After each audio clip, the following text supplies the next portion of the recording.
Hey guys, welcome back to next part of the video. I am Shrishti Agarwal and we are solving chapter 2 का unit 3 supply. Supply में जैसा कि आप सबने request किया था, इलास्टिसिटी ऑफ सप्लाई का जो टॉपिक है उसे कॉम्प्रिहेंसिवली आज मॉड्यूल से कवर करेंगे। So let's get started.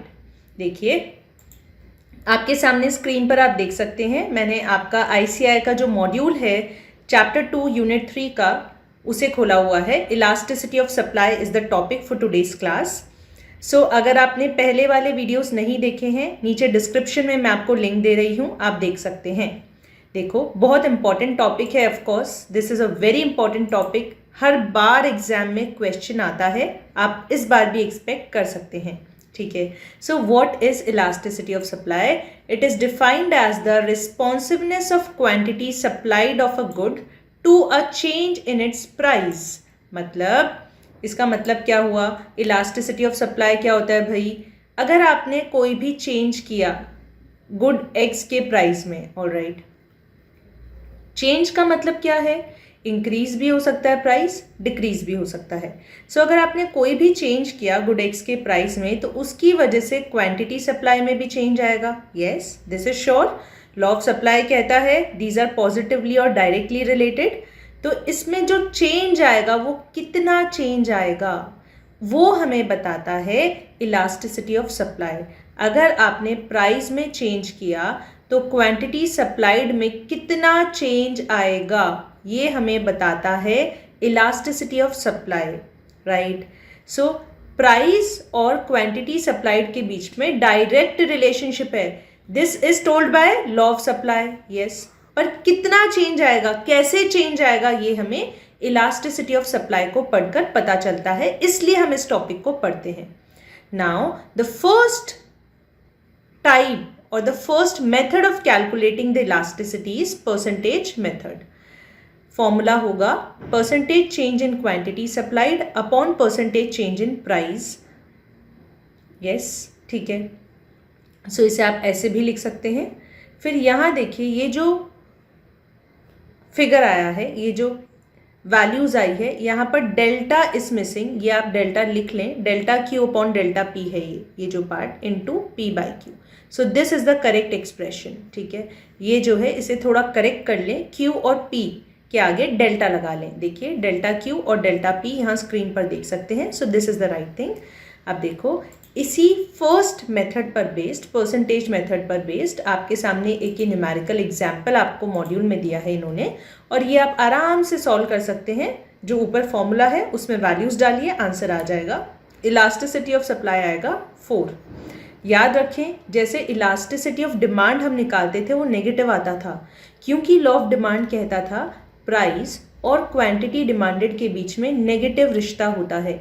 पर यहाँ पर इलास्टिसिटी ऑफ सप्लाई जो है वो आपका नेगेटिव नहीं आएगा, वो पॉजिटिव आएगा। क्यों?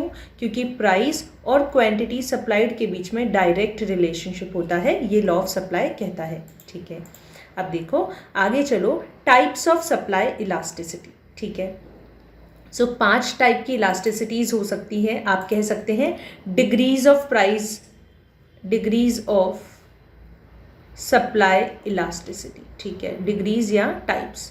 First is perfectly in elastic supply. Perfectly in elastic supply से क्या समझते हैं? देखो, percentage change in quantity demanded upon percentage change in price. Yes, यहाँ पर भी चेंज लिख दें। सो परफेक्टली इन इलास्टिक है सप्लाई, मतलब क्वांटिटी सप्लाइड जो है, quantity supplied, alright, percentage change in quantity supplied 0 है, कोई चेंज नहीं हो रहा, भले आप प्राइस को कितना भी चेंज कर दो।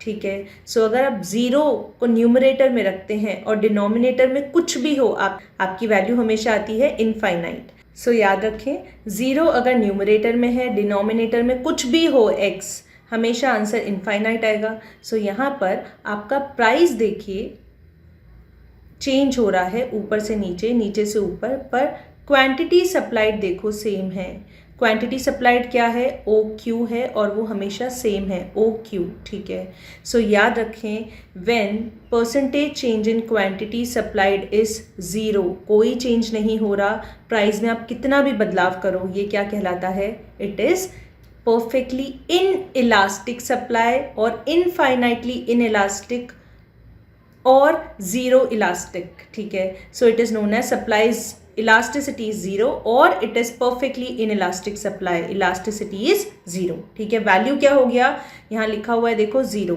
अब ये एग्जाम में आपसे पूछेगा कि परफेक्टली इनइलास्टिक सप्लाई कर्व में ग्राफ कैसा होता है, डायग्राम कैसा होता है. It is vertical, yes, a vertical line, a straight line parallel to y axis से पैरेलल है. ठीक है, चलो ये हो गया. सो क्या है यहाँ पर, the quantity supplied is unaffected by any change in price. कोई भी चेंज करो प्राइस में, क्वांटिटी सप्लाइड पर कोई फर्क नहीं पड़ रहा. इस चीज़ को आप याद रखेंगे, थोड़ा सा ध्यान रखना. As elasticity rises the supply curve gets flatter which shows the quantity supply responds more to changes in price. ये बोल रहा है जैसे जैसे इलास्टिसिटी ज़्यादा होती जाती है ना, कर्व जो है वो फ्लैट होता जाता है. ठीक है, तो वो क्या शो करता है कि थोड़ा सा आप चेंज कर रहे हो तो क्वांटिटी सप्लाइड में ज़्यादा चेंज देखने को मिलेगा.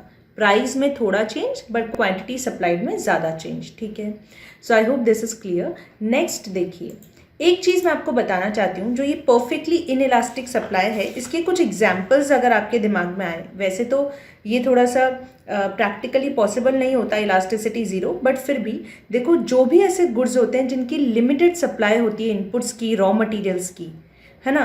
फॉर एग्जाम्पल डायमंड रिंग है. अब डायमंड्स की लिमिटेड सप्लाई है तो डायमंड रिंग जो गुड है उसकी सप्लाई कैसी हो जाएगी, प्राइस कितना भी ऊपर नीचे हो पर आप सप्लाई को चेंज नहीं कर सकते. So those goods which have limited supply of inputs they have perfectly inelastic supply. Then perishable goods like milk, fish etcetera, perishable goods उनकी भी परफेक्टली इनइलास्टिक सप्लाई होती है. क्लासिक रेयर पेंटिंग्स, मोनालिसा की painting है, बनी हुई एक है, तो आप सप्लाई कैसे इंक्रीज कर देंगे. So these are a few examples of perfectly inelastic supply.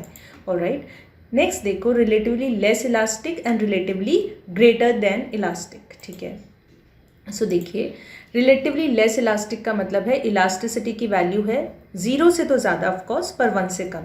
ठीक है, so elasticity is less than one. और रिलेटिवली ग्रेटर इलास्टिक का मतलब है elasticity is greater than one. ठीक है, it is more than one. तो यहाँ देखो रिलेटिवली लेस इलास्टिक मतलब percentage change in quantity supplied will be less than percentage change in price. मान लीजिए 10% क्वांटिटी सप्लाई आपकी बढ़ गई तो प्राइस में कितना चेंज हुआ होगा, प्राइस पक्का प्राइस में इंक्रीज हुआ होगा कितना, मोर देन 10%, मान लीजिए 18%. ठीक है, increase in price. So percentage change जो हो रहा है क्वांटिटी सप्लाइड में वो कम हो रहा है as compare to percentage change in price. Right, so if as a result of change in price its supply changes less than proportionately, ठीक है, तो इसे हम relatively less elastic कहते हैं. यहाँ देखो आप इस पार्ट को और इस पार्ट को मेजर करोगे तो आप देख सकते हो कि डेल्टा Q जो है वो स्मॉल है देन डेल्टा P. ठीक है, so this is the crux. Right, तो यहाँ पर आप जो ग्राफ दिया हुआ है यहाँ पर लिख दो लेस फ्लैटर और you can say it is steeper होता है ये थोड़ा सा. ठीक है, लेस फ्लैटर और steeper, elasticity is less than one.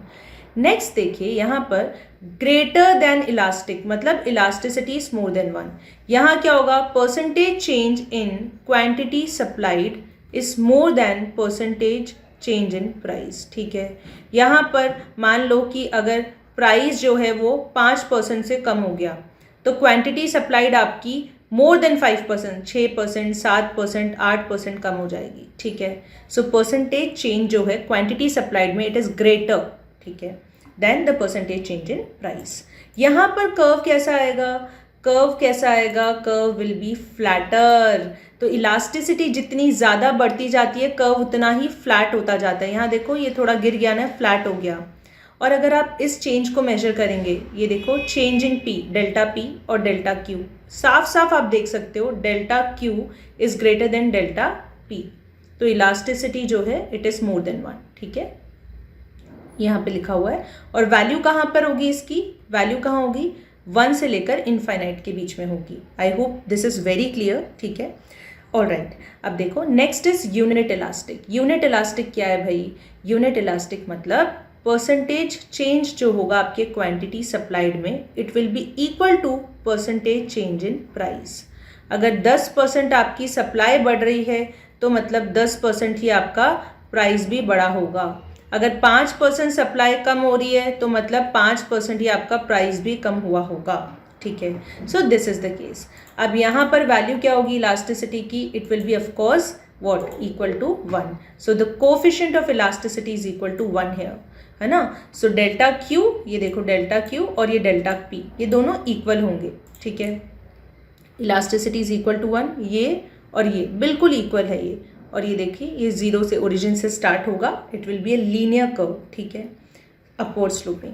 Unit elastic. Last is perfectly elastic supply और इनफाइनाइटली इलास्टिक सप्लाई। मतलब इलास्टिसिटी ऑफ सप्लाई कितनी है? Infinite. Percentage change in quantity supplied is infinite, ठीक है। मान लो आपने हल्का सा प्राइस को राइज कर दिया, हल्का सा आपने प्राइस को राइज कर दिया, मार्केट प्राइस बढ़ गई थोड़ी सी, तो क्या होगा? प्रोड्यूसर जो है, जितनी भी उसके पास में स्टॉक है, जितना भी उसके पास में माल पड़ा हुआ है, वो सारा सप्लाई करने के लिए रेडी हो जाएगा इस प्राइस पर, इंक्रीज्ड प्राइस पर। सो हल्की सी प्राइस बढ़ी, supply will increase to infinity, पूरी सप्लाई कर देगा प्रोड्यूसर, ठीक है। और अगर जरा सा भी प्राइस फॉल हो गया तो हो सकता है producer might not supply anything at this price, not supply anything at this price. Market में वो कुछ भी ऑफर ना करे सेल के लिए इस प्राइस पर। कई बार होता है ना, हम सोचते हैं कि भाई 100 रुपये तो मेरी कॉस्ट है, अगर मार्केट प्राइस 100 से नीचे चली गई तो मैं बिल्कुल सप्लाई नहीं करूँगा या नहीं करूँगी मार्केट में, ठीक है। तो हल्की सी प्राइस कम, सप्लाई कैन बी जीरो। इतना सा price rise, supply can be infinite. So जो परसेंटेज चेंज होगा क्वांटिटी सप्लाइड में, that will be of course very very large, infinite होगा वो, है ना। So at the opposite extreme of zero elasticity of supply, it is perfectly elastic supply, ठीक है। This occurs when what? As the price elasticity of supply approaches infinity, ठीक है। तो या तो क्या होगा? Nothing is supplied at a lower price and an infinitesimally small change in price results in infinitely large change in quantity supplied, ठीक है। अब यहाँ पर ग्राफ जो होगा वो कैसा होगा? It will be a straight line parallel to x axis, ठीक है। तो ये आपको याद रखना है, कंफ्यूज बिल्कुल नहीं होना। यहाँ देखो प्राइस आपका ऑलमोस्ट सेम है, हल्का फुल्का कोई चेंज होगा ना के बराबर, पर क्वांटिटी सप्लाइड देखिए ये बदल रही है, ठीक है। सो यहाँ पर प्राइस में नो चेंज हो रहा है या बहुत छोटू सा चेंज हो रहा है, ठीक है। ऑलराइट, अब देखो ये जो नेक्स्ट पार्ट है ये क्या है? ये न्यूली एडेड है आपके मॉड्यूल में। क्या है इसमें? Supply curve of industry with limited production capacity. हर एक इंडस्ट्री में ऐसा तो नहीं है बहुत ज़्यादा प्रोडक्शन कैपेसिटी होती है, इनफाइनाइटली आप प्रोड्यूस करते ही जाओ, कोई लिमिट ही नहीं है। हर एक इंडस्ट्री में कोई प्रोडक्शन कैपेसिटी की लिमिट होती है, ठीक है। सो इन्होंने ये एक नई चीज़ यहाँ पर दी है। देखो क्या बोल रहा है, ये बोल रहा है कि जब तक कि आपके पास आइडल कैपेसिटी होती है ना, तब तक इलास्टिसिटी ऑफ सप्लाई ज़्यादा होता है। मतलब मान लीजिए टोटल जो आपकी कैपेसिटी ऑफ प्रोडक्शन है, एक मशीन जो आपने फैक्ट्री में लगाई हुई है, मान लीजिए वो 1000 यूनिट्स बना सकती है, ये इसकी पर डे की क्या है? मैक्सिमम कैपेसिटी है, ठीक है। अब एक्चुअल प्रोडक्शन कितना हो रहा है आपके फैक्ट्री में? एक्चुअल प्रोडक्शन डेली कितना हो रहा है आपकी फैक्ट्री में? मान लो कितना हो रहा है? 800 यूनिट्स हो रहा है। मतलब अभी भी आइडल कैपेसिटी बाकी है ना? यस, आइडल कैपेसिटी है अभी भी। आइडल कैपेसिटी मतलब जिसको आप यूज़ नहीं कर रहे हो भाई, आइडल कैपेसिटी है अभी भी। 200 यूनिट्स पर डे की आइडल कैपेसिटी बाकी है। आप 1000 यूनिट्स बना सकते हो डेली, पर आप 800 ही बना रहे हो। तो जब तक आइडल कैपेसिटी होती है ना आपके पास में, जब तक आइडल कैपेसिटी है, तो यहीं पर लिख लीजिए, अगर आइडल कैपेसिटी है, इसी तरीके से आपको लिखना है, आपकी फैक्ट्री में अगर आइडल कैपेसिटी है तो स्मॉल इंक्रीज इन प्राइस, आपने हल्का सा प्राइस में इंक्रीज किया ना, तो क्या होगा? मान लो मार्केट प्राइस बढ़ गई, जो आप गुड बना रहे हो उसकी मार्केट प्राइस बढ़ गई थोड़ी सी, आप क्या करोगे? तुरंत आप सोचोगे यार ये 200 यूनिट फालतू में मैं बना तो सकता हूँ पर मैं नहीं बना रहा, मेरी मशीनें तो चली रही है, खर्चा तो आ ही रहा है, तो क्यों ना मैं ये 200 यूनिट और बनाऊं, फुल प्रोडक्शन पर अपनी मशीन को फुल कैपेसिटी पर चलाऊं।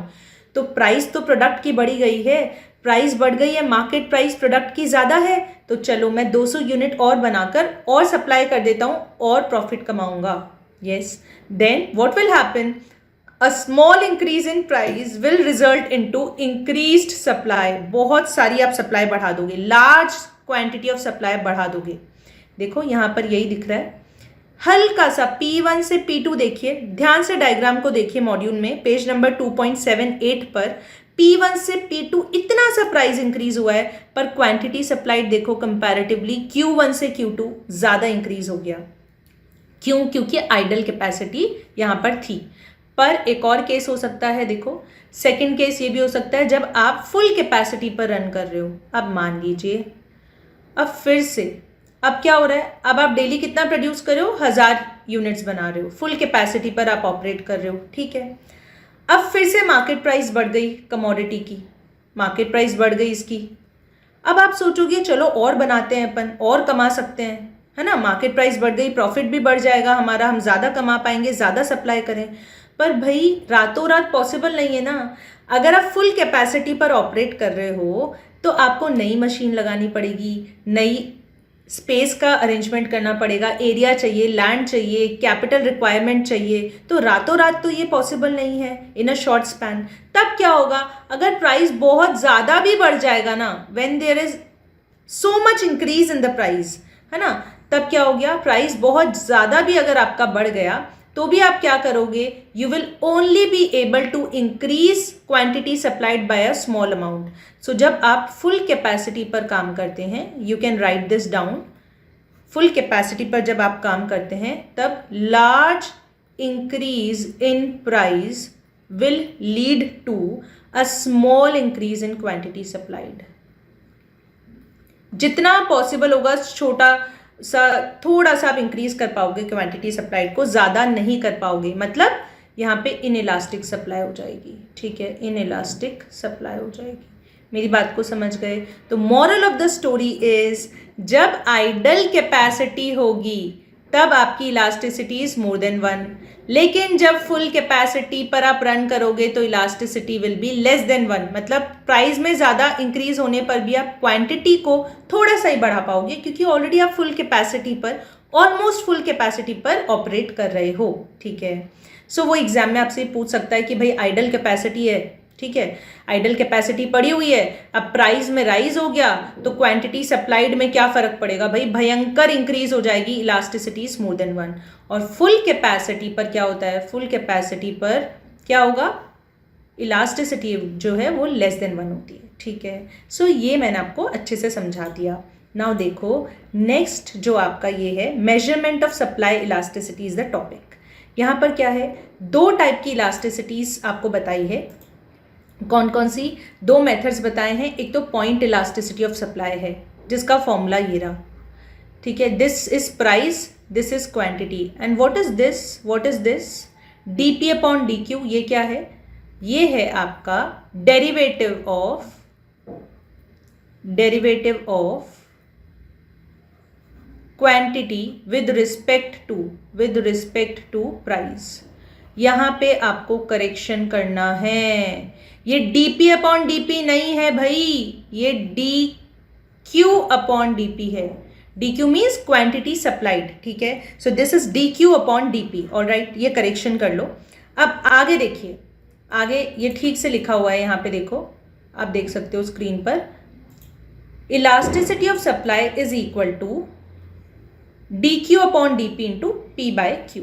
ये जो इलस्ट्रेशन यहाँ पर दिया हुआ है, this is exactly question number 89 at the back of your module, ठीक है। ये क्वेश्चन 89 है, इसको आपको सॉल्व करना है, मैं आपको यहीं सॉल्व करवा देती हूँ। अक्सर स्टूडेंट्स मुझसे ये पूछते हैं यूट्यूब पे, मैम ये कैसे आया। ध्यान से देखना, सप्लाई फंक्शन आपको दिया हुआ है। सप्लाई फंक्शन क्या होता है, functional relationship between supply and the factors affecting supply, ठीक है। आपको इलास्टिसिटी ऑफ सप्लाई निकालना है पॉइंट मेथड से। जब प्राइस 15 हो, ठीक है। तो ये फॉर्मूला होता है, हम जानते हैं, this is the formula. Now see, ये जो इक्वेशन दिया है ना आपको ये वाला, यहां पर इसको हम लिख लेते हैं Q इज -100 प्लस 10 P। अब P की वैल्यू क्या है, देखो 15 क्वेश्चन में दिया हुआ है, P इज इक्वल टू 15, तो यहाँ पे P की जगह 15 लिख दो। तो Q क्या आ जाएगा, -100 प्लस 10 इंटू 15 150, यानी Q की वैल्यू आ जाएगी प्लस की 50, ठीक है। Q की वैल्यू 50 आ गई, क्लियर है। अभी तक मैंने कुछ नहीं किया, मैंने बस Q की वैल्यू को फाइंड आउट किया है, जो कि क्या है 50, ठीक है। This is our formula. P हमारा गिवन है क्वेश्चन में, Q हमने इस इक्वेशन में डाल के निकाल लिया। अभी देखो क्या क्या आ गया है, ये P आ गया, ये Q आ गया। अब ये वाला derivative of quantity with respect to price निकालना है। इसको कैसे निकालोगे, dq अपॉन dp, डेरिवेटिव निकालना है। तो भाई ये जो क्वांटिटी है ना, ये इसका ही तो डेरिवेटिव निकालना है ना। तो इसको निकालो, d upon D P of -100 plus 10 का p, इसका डेरिवेटिव निकालना है। तो देखो सिंपल सी बात है, ये -100 जो है ये तो कांस्टेंट है, इसका डेरिवेटिव 0 हो जाएगा, प्लस 10p का क्या हो जाएगा, 10 का तो 10 ही रहेगा, और p का क्या हो जाएगा, 1 हो जाएगा, ठीक है। सो आंसर क्या आ गया, 10। This is 10। dq upon dp की वैल्यू आ गई 10। सारी चीज़ें मिल गई जो भी चाहिए थी। क्या क्या मिल गया, dq अपॉन dp मिल गया, ये देखो 10। फिर p की वैल्यू जो है वो दी हुई है 15, और q की वैल्यू जो है वो 50 हमने निकाली थी। सारी चीज़ों को रख दो यहीं पर इस फॉर्मूला में, ठीक है। इस फॉर्मूला में रख दीजिए, इस फॉर्मूला में dq अपॉन dp क्या हो गया 10, और P की जगह 15 लिख दिया, Q की जगह 50, तो इलास्टिसिटी की वैल्यू आ जाएगी 3, ठीक है। देखो dq अपॉन dp क्या है, यहाँ भी लिखा है differentiation of supply function with respect to price and P and Q refer to the price and quantity respectively. तो इलास्टिसिटी की वैल्यू आ गई 3, यही इसका करेक्ट आंसर है। ये आपके मॉड्यूल का एग्जैक्ट क्वेश्चन नंबर 89 है, मैंने आपको बता दिया। तो इलास्टिसिटी की डिग्रीज हो गई। एक परसेंटेज मेथड मैंने आपको शुरू में बताया, दूसरा पॉइंट मेथड का फॉर्मूला भी किया। अब आर्क मेथड कब यूज होता है, when elasticity has to be found out between any two prices और 2 points on the supply curve. तो जो परसेंटेज मेथड का फॉर्मूला है ना, percentage change in quantity supplied upon percentage change in price, वही सेम फॉर्मूला है। इस फॉर्मूले को हम कैसे लिखते हैं, Q2 minus Q1 upon Q1 whole divided by P2 minus P1 upon P1, ऐसे ही तो लिखते हैं ना। यस भाई, ऐसे ही तो लिखते हैं। इस फॉर्मूले को फर्दर ऐसे लिखते हैं। अब आर्क मेथड और परसेंटेज मेथड में क्या फ़र्क है, बस बेस का फ़र्क है, इसीलिए आर्क मेथड को हम बेस मेथड भी बोलते हैं। डिनोमिनेटर में मतलब नीचे यहाँ पर आप बेस को यूज़ करते हो ना, यहाँ पर आप परसेंटेज मेथड में इनिशियल प्राइस और इनिशियल क्वांटिटी लिखते थे, यहाँ पर आपको बस Q2 को और ऐड कर देना है और P2 को और ऐड कर देना है। ये 100 कट जाएगा और देखो ये आ जाएगा आपका this one, Q2 minus Q1 upon P2 minus P1 multiply by Q2 P2 plus P1 upon Q2 plus Q1, तो ये आ जाएगा, ठीक है। So this is the formula. अब यहाँ पर एक एग्जाम्पल दिया हुआ है, इसको सॉल्व कर लेना, बहुत इजी सा है। फॉर्मूले में वैल्यूज़ को डालोगे आंसर आ जाएगा। आर्क इलास्टिसिटी आ जाएगी प्लस की 3.85। All right, now guys very very important topic, attention is required. नया टॉपिक है, क्वेश्चन एग्जाम में आने के चांसेस हैं। Determinants of elasticity of supply, ऐसे कौन से फैक्टर्स हैं जिन पर सप्लाई की इलास्टिसिटी डिपेंड करती है, ठीक है। तो पहली बात तो देखो, the price elasticity of supply depends on the flexibility sellers have to change the amount of good they produce and sell. भाई कितनी इलास्टिक है किसी चीज़ की सप्लाई, वो डिपेंड करती है कि जो सेलर है, जो प्रोड्यूसर है, वो उसके पास कितनी फ्लेक्सिबिलिटी है, कितनी फ्रीडम है, कितने आराम से वो सप्लाई को इंक्रीज कर सकता है। कई बार होता है ना, जैसे मोनालिसा की पेंटिंग, आप कितना भी प्राइस बढ़ा दो कि 2 पेंटिंग चाहिए, नहीं मिल सकती ना। क्यों, परफेक्टली इलास्टिक है सप्लाई। अरे वो पेंटिंग दुनिया में एग्जिस्ट ही करती है, एक अब नहीं हो सकती। ताजमहल, आप कहो मैं 100 करोड़ रुपए दे दूंगा एक और ताजमहल बन जाए, अब कैसे बनेगा वैसा का वैसा ताजमहल, एक ही है वो तो, ठीक है। So it depends, elasticity of supply depends कि एक सप्लायर जो है, प्रोड्यूसर है, वो कितना फ्लेक्सिबिलिटी के साथ में प्रोडक्शन को बढ़ा सकता है।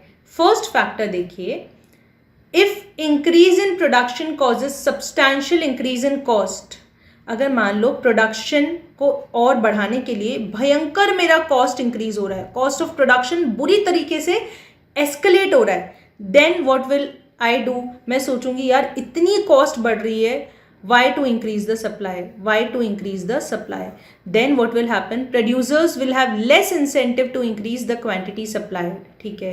therefore elasticity कैसी हो जाएगी, less। अगर मेरी कॉस्ट ऑफ प्रोडक्शन बहुत ज़्यादा बढ़ रही है तो मेरी सप्लाई कैसी होगी, मैं सोचूंगी रहने दो, जितना सप्लाई कर रहे हैं उतना ही ठीक है, तो it will be less elastic, ठीक है। अगर मान लो आउटपुट को बढ़ाने के लिए मेरी कांस्टेंट कॉस्ट लग रही है या हल्का सा इंक्रीज हो रहा है मेरी कॉस्ट में, तब supply will be elastic, supply elastic हो जाएगी, ठीक है। तो ये भी आपको याद रखना है that producers that involve more complex production processes और require relatively longer period of time to produce exhibit lower elasticity of supply. For example, supply of aircraft and cruise ship is less elastic. ये बोल रहा है कई बार हमें कुछ चीज़ों के प्रोडक्शन में बहुत कॉम्प्लेक्स टेक्नोलॉजी का इन्वॉल्वमेंट होता है, बहुत ज़्यादा टाइम लगता है ना, बहुत ज़्यादा बड़ी बड़ी लॉन्ग प्रोसेसेस इन्वॉल्व होती है, जैसे एयरक्राफ्ट और क्रूज शिप बनती है, बहुत टाइम कंज्यूमिंग होता है, तब हम क्या करते हैं, सप्लाई को कम इलास्टिक रखते हैं, ऑफ कोर्स, है ना। आप अचानक से सप्लाई को बढ़ा नहीं सकते, ठीक है। ऑल राइट, तो ये आपको याद रखना है। नेक्स्ट देखिए, कुछ और डिटर्मिनेंट्स यहाँ पे दिए हुए हैं सप्लाई के। Point number 2 is longer the period of time more responsive quantity supplied to changes in price and greater is the elasticity. इतना सा याद रख लो, आपको ज़्यादा टाइम पीरियड मिल रहा है तो ज़्यादा टाइम में आप क्या कर सकते हो, ज़्यादा एडजस्टमेंट कर सकते हो, ज़्यादा अरेंजमेंट्स कर सकते हो, तो आप सप्लाई को बढ़ा सकते हो, तो इलास्टिक हो गया, ठीक है। और अगर शॉर्ट टाइम मिल रहा है, अगर टाइम शॉर्ट है, शॉर्टर टाइम, तो इलास्टिसिटी विल बी लेस, ठीक है, ठीक है। यहाँ से आपका क्वेश्चन नंबर 80 सॉल्व होगा मॉड्यूल का। अभी सॉल्व कर लो, पॉज करो वीडियो को और अभी सॉल्व कर लो क्वेश्चन नंबर 80, ठीक है। नेक्स्ट देखिए पॉइंट नंबर 3, जब लार्ज नंबर ऑफ प्रोड्यूसर्स होते हैं और हाई कंपटीशन होता है, ये ऑलरेडी मैं आपको बता चुकी हूँ, तब सप्लाई ज़्यादा इलास्टिक होगी, सप्लाई इज मोर इलास्टिक। ज़्यादा नंबर ऑफ प्रोड्यूसर्स, ज़्यादा कंपटीशन, सप्लाई ज़्यादा इलास्टिक होगी, ठीक है। Also it is saying supply elasticity is also higher when there are few barriers of entry into the market, ठीक है। अगर आराम से फ्री एंट्री एग्जिट है तो सप्लाई इलास्टिसिटी हाई होगी। नेक्स्ट देखो पॉइंट नंबर 4, ये कह रहा है अगर ये ऑलरेडी हम पढ़ चुके हैं अभी, फुल कैपेसिटी पर काम नहीं कर रहे आप, if the firms are not working to full capacity, मतलब आइडल कैपेसिटी है, एक्स्ट्रा कैपेसिटी है आपके पास, तब इलास्टिक होगी ना supply, supply will be elastic. अभी हमने देखा था, ठीक है। तो स्पेयर प्रोडक्शन कैपेसिटी अगर आपके पास, तो सप्लाई इलास्टिक होगी, ठीक है। ओके, नाउ पॉइंट नंबर 5, अगर मान लो जो रॉ मटेरियल है जिसको यूज़ करके हम हमारा प्रोडक्ट बना रहे हैं, गुड बना रहे हैं, वो इजीली और चीपली हमें मिल जाता है, इजीली एंड चीपली अवेलेबल, तो हमारी सप्लाई इलास्टिक होगी। एग्जाम्पल, ब्रेड, आप है ना बेकरी में ब्रेड बनाते हैं, पिज़्ज़ा बेस बनाते हैं, केक बनाते हैं, अब उसके लिए क्या चाहिए, चीनी, बटर, घी, मैदा, वो आराम से आपको मिल जाते हैं। ऐसा तो नहीं है कि आपको बहुत खोजबीन करनी पड़ती है, बड़ी मुश्किल से रॉ मटेरियल मिलता है, ऐसा तो नहीं है। ईजिली आपको रॉ मटेरियल मिल जाता है और चीपली मिल जाता है, तो आप आराम से पिज़्ज़ा की, bread, garlic bread, cake, pastry, इनकी सप्लाई बढ़ा सकते हो, तो सप्लाई इलास्टिक होगी। लेकिन अगर कई बार रॉ मटेरियल ही बड़ी मुश्किल से मिलता है, फॉर एग्जाम्पल गोल्ड, डायमंड, ये सब, तो आप सप्लाई को एकदम से बढ़ा नहीं सकते, ठीक है, तब लेस इलास्टिक होगी, ठीक है। अब देखो point number 6, if firms increase adequate stock of raw material, component and finished products, they will be able to respond with higher supply as price rises. भाई अगर तुम्हारे पास एडिक्वेट स्टॉक पड़ा हुआ है, पहले से ही तुमने स्टॉक जमा कर रखा है, जो भी रॉ मटेरियल है, मशीन, जो भी चीज़ें तुम्हें चाहिए होती है प्रोडक्शन में उनका, तब आप आराम से सप्लाई को बढ़ा सकते हो। अगर प्राइस बढ़ती है तो आप सप्लाई को आराम से बढ़ा दोगे। लेकिन अगर आपके पास में रॉ मटेरियल ही नहीं है, स्टॉक ही नहीं रखा हुआ है तुमने, बड़ी मुश्किल से मिलता है ये, ठीक है, तो फिर क्या होगा, it will be what, less elastic, supply will be less elastic. Next देखिए पॉइंट नंबर 7, ये क्या बोलता है, the ease with which factor substitution can be made and cost of such factor substitution। भाई जितनी आसानी से आप फैक्टर सब्सटीट्यूटेबिलिटी होती है आपकी, मतलब जैसे एक फैक्टर नहीं मिला, कोई भी फैक्टर ऑफ प्रोडक्शन, तो दूसरे को यूज़ कर लिया आपने। अगर ये आसान होता है, ये फिजिबल होता है आपके लिए करना, और उसकी कॉस्ट भी ज़्यादा नहीं आती, तब सप्लाई आप आराम से इंक्रीज कर सकते हो। तब क्या होगा, सप्लाई विल बी इलास्टिक होगी, ठीक है।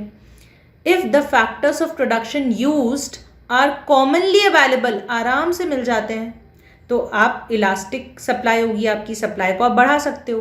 बट इफ अगर मान लो ऐसा हो गया कि प्रोडक्शन प्रोसेस में ऐसे रॉ मटेरियल चाहिए जो ऑलरेडी शॉर्ट सप्लाई में है, या जिनको डिलीवरी में बहुत ज़्यादा टाइम लगता है, उनको आने में ही बहुत टाइम लग जाएगा, तब क्या होगा, या फिर मानो आपको हाईली स्किल्ड लेबर चाहिए, स्पेसिफिक स्किल्ड क्वालिटी लेबर चाहिए एक प्रोडक्ट को बनाने के लिए, एक मशीन पर वही टेक्नीशियन या पढ़ा लिखा इंजीनियर ही काम कर सकता है। मतलब क्या हो गया, फैक्टर्स की जो अवेलेबिलिटी है वो बहुत रिस्ट्रिक्टेड है, लिमिटेड है, स्किल्ड वर्कर ही चाहिए आपको, पर्टिकुलर रॉ मटेरियल ही चाहिए आपको। तब क्या होगा, तब आपकी जो सप्लाई है वो लेस इलास्टिक होगी, क्योंकि आपके हाथ बन जाएंगे ना फिर, ठीक है। चलो नेक्स्ट देखो point number 8, it is capital और लेबर के बारे में है। अगर मान लो okay these are occupationally mobile, मतलब आराम से इधर उधर जा सकते हैं, तो इलास्टिसिटी हायर होगी। अगर मान लो इजीली स्विच कर सकते हो आप, है ना, आराम से कैपिटल लेबर को, तो इलास्टिसिटी ज़्यादा होगी। For example, a printing press can easily switch between the printing magazine and greeting card. Printing press से आप कुछ भी प्रिंट कर सकते हो, मैगजीन भी, ग्रीटिंग कार्ड भी। तो सप्लाई जो है वो इलास्टिक होती है। अगर प्राइस बढ़ गई तो आप सप्लाई को इंक्रीज कर पाओगे। कुछ ऐसे प्रोडक्ट्स होते हैं which are more continuously produced, they also have greater elasticity, those which are produced infrequently. अब देखिए एक और लाइन यहाँ लिखी है, इन्होंने कहा है जो प्रोडक्ट्स आप कंटिन्यूसली प्रोड्यूस करते रहते हो ना, उनकी सप्लाई इलास्टिसिटी ज़्यादा होगी उनके कंपैरिजन में जो आप कभी कभी बनाते हो। क्यों, जो प्रोडक्ट्स, जो गुड्स हम डेली मैन्युफैक्चर कर रहे हैं, रोज़ बना रहे हैं, उनका रॉ मटेरियल भी हमारे पास रहता है, उनके लिए हमारे पास लेबर भी होता है, एक्सपर्टीज़ भी होती है, तो आराम से सप्लाई को बढ़ा या कम कर सकते हो। पर इनफ्रीक्वेंटली, कभी कभार जिनका प्रोडक्शन कर रहे हो, उधर थोड़ा सप्लाई को इंक्रीज करने में कंस्ट्रेंट आ जाता है, तो इलास्टिसिटी लेस हो जाती है, ठीक है। Last point is expectations about future prices also affect the elasticity of supply. अगर आपको लग रहा है कि फ्यूचर में प्राइस राइज होने वाला है, फ्यूचर में प्राइस राइज होने वाला है, आप क्या करोगे, सोचोगे कि यार आज करंट सप्लाई को तो कर देते हैं हम कम और फ्यूचर सप्लाई को हम बढ़ा देंगे। जी हाँ, तो फ्यूचर सप्लाई को आप बढ़ा दोगे, तो expectation of substantial rise in price in future will make the sellers respond less to a current rise in price। आज आप करंट प्राइस अगर बढ़ भी रही है ना, पर आपको पता है फ्यूचर में और बढ़ने वाली है प्राइस, तो आप क्या करोगे, आज थोड़ी सी सप्लाई को इंक्रीज करोगे, करोगे तो सही लेकिन थोड़ी, फ्यूचर में ज़्यादा सप्लाई को इंक्रीज करोगे, है ना। क्यों, क्योंकि फ्यूचर में और पैसा ऊंचा जाएगा, मार्केट प्राइस और बढ़ेगी, तो आप और कमा पाओगे, ठीक है। So this was the entire topic. अब एक छोटा सा टॉपिक रह जाता है आपका इक्विलिब्रियम प्राइस का, इसको हम चैप्टर 4 में डिटेल में पढ़ेंगे। अभी ऐसा कुछ नहीं है इसमें ज़्यादा, आप ये 2 क्वेश्चंस लिखो 76 और 98, जो आप इससे आराम से सॉल्व करोगे। इक्विलिब्रियम प्राइस क्या होता है भाई, सबसे पहले समझो कि इक्विलिब्रियम क्या होता है। इक्विलिब्रियम का मतलब क्या है, देखो सिंपल सी बात है, जब भी मार्केट में क्वांटिटी सप्लाइड और क्वांटिटी डिमांडेड और क्वांटिटी सप्लाइड इक्वल हो जाती है, उसको हम इक्विलिब्रियम कहते हैं, सिंपल सी बात है। और उस वक्त जो प्राइस मार्केट में प्रिवेल करती है उसको हम इक्विलिब्रियम प्राइस कहते हैं। तो यहाँ पर 3 इज द इक्विलिब्रियम प्राइस। समझ में आ गई बात। अब यहीं पे डायग्राम की हेल्प से समझ लो। ये आपको अच्छे से याद रखना है। देखो इक्विलिब्रियम प्राइस यहाँ पर क्या हो गया, ये O है मान लो, this is O, this is Q, this is P। So equilibrium price यहाँ पर क्या है, इस डायग्राम के बाजू में आप लिख सकते हैं OP which is equal to ₹3। Equilibrium quantity supplied क्या है यहाँ पर, quantity supplied is OQ which is equal to 19। Equilibrium, market equilibrium is at point E, यहाँ पे मार्केट इक्विलिब्रियम है कब, जहाँ पे market supply is equal to market demand. ठीक है, प्रोड्यूसर्स भी सारे खुश हैं और कंज्यूमर्स भी सारे खुश हैं। ठीक है, सो ये हो जाता है मार्केट इक्विलिब्रियम। ठीक है, यहाँ पे एक लाइन को आप मार्क कर लेंगे, ये देखिए टेबल के ऊपर, the determination of market price, ये इंपॉर्टेंट है, the determination of market price is the central theme of micro economic analysis. इसीलिए हम माइक्रो इकोनॉमिक्स को प्राइस थियोरी भी कहते हैं। ठीक है, ऑल राइट, ये एग्जाम में वो पूछ सकते हैं, इसलिए मैंने आपको मार्क करवा दिया। Now the last topic and important also, newly added है, नए मॉड्यूल में ऐड हुआ है, पुराने मॉड्यूल में नहीं था।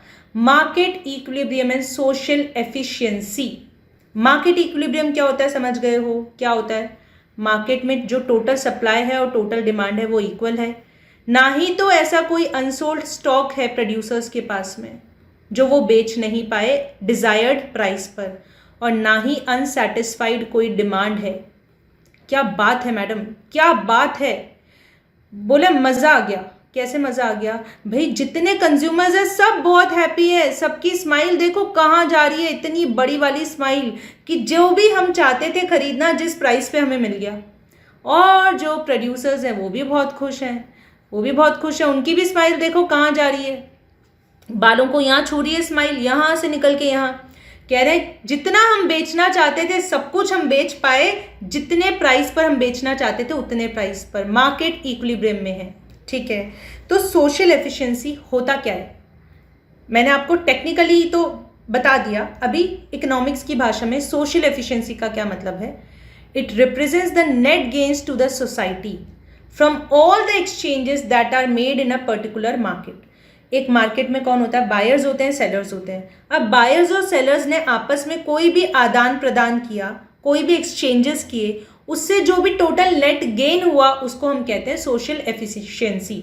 अब net gain to the society, इस सोसाइटी में कौन आता है, दो लोग आते हैं भाई, एक तो बायर्स आएंगे और एक सेलर्स आएंगे। ठीक है, मतलब सेलर्स या बोल दो प्रोड्यूसर्स या फर्म्स बोल दो। तो भाई बायर को भी गेन हो गया और प्रोड्यूसर को भी गेन हो गया, टोटल कर दो उसको, नेट गेन सोसाइटी को जो हुआ उसको बोलते हैं social efficiency. It consist of two components, एक जो बायर को फायदा हुआ उसको कहते हैं कंज्यूमर सरप्लस, एक जो सेलर को या प्रोड्यूसर को फायदा हुआ उसे कहते हैं प्रोड्यूसर सरप्लस। तो दो पार्ट हो गए सोशल एफिशिएंसी के, consumer surplus and producer surplus. ठीक है भाई, ये क्लियर हो गया। अब देखो वो एग्जाम में आपसे पूछ सकता है प्रोड्यूसर सरप्लस क्या होता है, तो क्या होता है, it is the benefit derived by producers from the sale of a unit above and beyond the cost of producing that unit. मान लीजिए आपने marginal cost of producing 10th unit is ₹12। जब आपने 10वां यूनिट बनाया उसका एक्स्ट्रा खर्चा आया, आपको टोटल जो खर्चा आया एक्स्ट्रा वो है ₹12। अब अगर आपने मार्केट प्राइस डिसाइड करनी है तो मार्केट प्राइस आपकी कितनी होनी चाहिए, कम से कम ₹12 तो होनी चाहिए, पर आप कुछ तो कमाना चाहोगे ना, कुछ तो प्रॉफिट होना चाहिए, तो मिनिमम ₹13। तो आपके लिए नेट गेन क्या होगा, प्रोड्यूसर्स गेन क्या होगा यहाँ पे, it will be equal to ₹1। देखो it is the gain benefit derived by the producer from sale of a unit above and beyond their cost of producing that unit. Cost of production 12 थी, मैंने 13 में बेचा, ₹1 ऊंचा बेचा, तो ₹1 का मुझे नेट प्रोड्यूसर को सरप्लस हो गया, गेन हो गया। ठीक है, this occurs when the price they receive in the market is more than the minimum price at which they would be prepared to supply. Of course मेरी कॉस्ट ही थी 12, तो मैं मिनिमम से मिनिमम तो चाहूंगी कि ₹12 तो मिले ही, पर ₹13 मिल जाए, कुछ तो प्रॉफिट हो।